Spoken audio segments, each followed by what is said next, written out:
Existe um método simples para encontrar uma pessoa quando você ouvir gritos. Primeiro, pegue uma folha em branco e um lápis bem apontado. Depois, trace 9 colunas, cada uma delas com 14 casas. Então, jogue o papel fora e saia correndo atrás da pessoa que você está procurando, porque não é hora de desenhar colunas.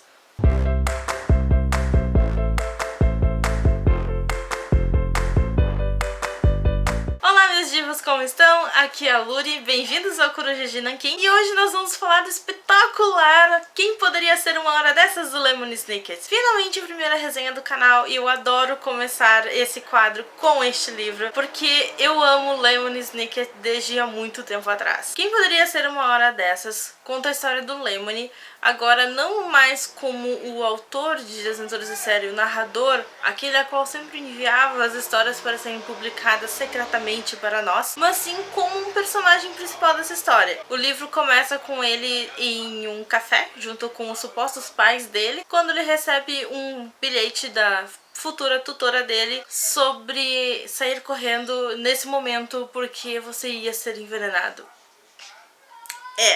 Sempre assim com o Lemony Snicket. Esse livro foi extremamente gostoso de ser lido, porque, como sempre, o Lemony Snicket, ou Daniel Handler, ele coloca primeiramente como foco principal e o objetivo principal da história as crianças. Assim como foi em Desventuras em Série, ele demonstra aqui o Lemony como sendo uma criança capaz de raciocinar mais do que um adulto e principalmente ter um ponto de vista melhor do que o de um adulto. O Lemony acaba de se formar e ele escolheu uma tutora para que agora ela ensine a ele tudo o que ele não aprendeu na escola. Ele vai ter, vamos dizer assim, um período de campo onde ele vai aprender a fazer investigações e a suprir com todas as necessidades a qual a instituição a qual ele trabalha precisa. Eu suspeito que essa instituição seja a CSC, porém não tá me parecendo tanto assim, porque o Lemony ele demonstra ter outros objetivos pessoais com relação à vida dele e não seguir as regras e os objetivos dessa instituição, o que não condiz com o descrito em Desventuras em Série. Por isso que eu tô achando que não é CSC, é uma outra instituição que vai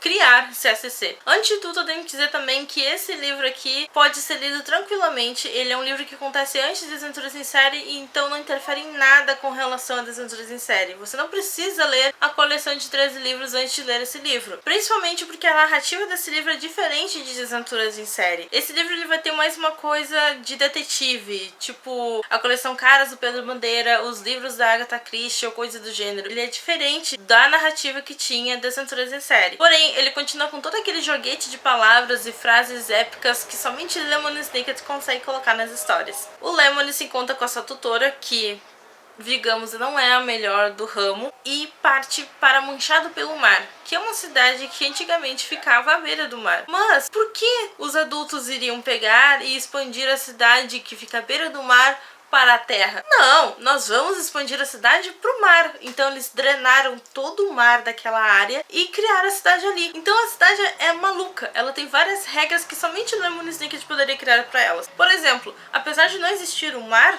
ainda existe a pressão submarina e faz com que as pessoas passem mal. Existe uma floresta de algas, existe uma fenda no mar onde eles coletam tinta dos polvos que ficam lá dentro. Ao chegarem Manchado pelo Mar, eles são contratados para recuperar um artefato que é uma estatueta da Fera Ressonante. O que foi solicitado pela senhora Celis no início da história é: por favor, devolvam a estatueta ao seu legítimo dono.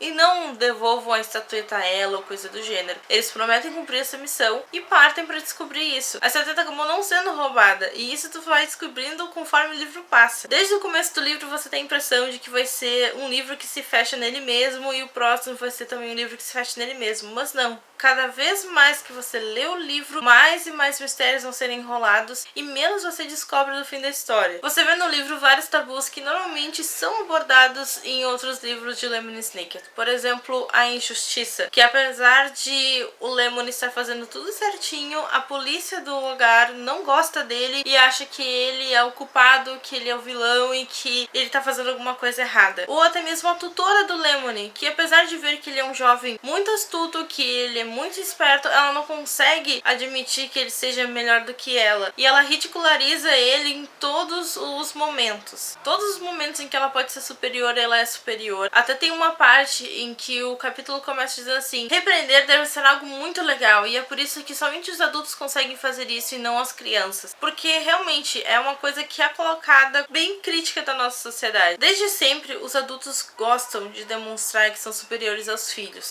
Porque eles são os pais deles, porque eles pagam as contas deles, porque eles sabem muito e querem passar esse conhecimento para os filhos. Mas uma coisa que eu vejo constantemente nos livros de Lemony Snicket: crianças são capazes de aprender sem a ajuda dos pais. Elas são capazes de ter uma noção de o que é certo e errado sem a ajuda deles. E elas são capazes de aprender a raciocinar, a estudar, a ler e a se divertir sem que tenha a orientação dos pais. E eu acho que isso é o principal que ele aponta aqui. Tanto ele apontou em Desventuras em Série, mostrando o quanto a Violet, o Klaus e a Sunny conseguem se virar sozinhos, quanto eles sabem, quanto eles são espertos e o quanto as pessoas menosprezam esse conhecimento deles, quanto aqui nesse livro, onde existem dois garotos que dirigem um táxi e que não cobram pelas corridas, mas sim querem indicações de livros. Ou sobre a Moxie, que ela é uma jornalista e está tentando reerguer o jornal da família dela. É uma crítica que poucos veem nos livros do Lemony e eu fico até triste com isso, porque é uma realidade. Eu, por exemplo, muitas coisas eu não aprendi com os meus pais, e hoje em dia eles ficam surpresos, por exemplo, que eu adoro ler. Nenhum dos dois gostam tanto de ler assim. Esse é um tipo de livro que você pode ler em um dia, talvez 2. A tradução dele, pelo que eu fiquei sabendo, não ficou tão boa assim. São 4 volumes, sendo 3 deles já tendo sido lançados aqui no Brasil. O 4º recém saiu lá fora. Existe um spin-off dessa história que se chama Os 13 Incidentes Suspeitos, que também vale a pena ser lido. Fica aqui a minha recomendação de leitura. Se você já leu esse livro, eu peço que, por favor, entre em contato aqui embaixo, porque eu tenho uma suspeita de quem é o vilão dessa história, porém eu não tenho como registrar aqui em vídeo porque pode ser um spoiler gigante e eu preciso conversar com alguém sobre isso. Se você gostou dessa resenha, deixa o joinha aqui embaixo e comente. Se inscreva aqui no canal e curta a página lá no Facebook. Muito obrigada por assistir, um beijo a todos e feliz Dia das Crianças!